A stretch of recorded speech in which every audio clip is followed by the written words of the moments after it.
La détection des variations ponctuelles, dites SNV, Single Nucleotide Variation, ou bien petites insertions délétions, est une des applications principales de la génomique et de la génomique médicale d'aujourd'hui qui est réalisée par le séquençage à haut débit. Donc il y a vraiment beaucoup de méthodes différentes pour réaliser ce genre d'approche bioinformatique et il y a autant d'outils qui les implémentent. Une des méthodes principales est quand même implémentée par un outil qui est reconnu unanimement par la communauté scientifique et médicale, qui est produit par le Broad Institute et qui s'appelle GATK, pour Genome Analysis Toolkit. Donc ce GATK, c'est une boîte à outils qui propose plusieurs outils.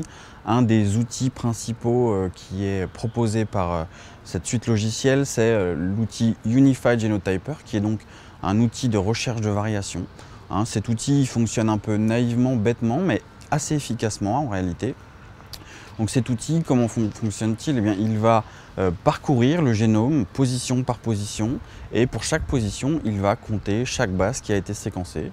Dès qu'une base séquencée est différente de la référence, alors il va la garder dans un coin en mémoire, le temps de finir de parcourir le génome ou bien la portion du génome qui nous intéresse.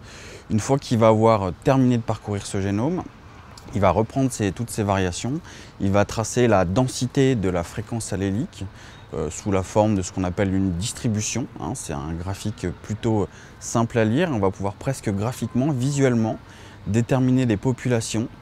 Donc ces populations vont être différentes. On va avoir une première population qui va être homozygote pour la référence, puis on verra une seconde population avec une fréquence allélique proche de 0,5 qui va être hétérozygote, et puis une dernière population qui va concerner les homozygotes mutés avec une fréquence allélique proche de 1. Donc avec ce simple graphe, on va pouvoir attribuer un génotype à une population de variants, déterminer si ce variant est vraiment un variant ou du bruit de fond.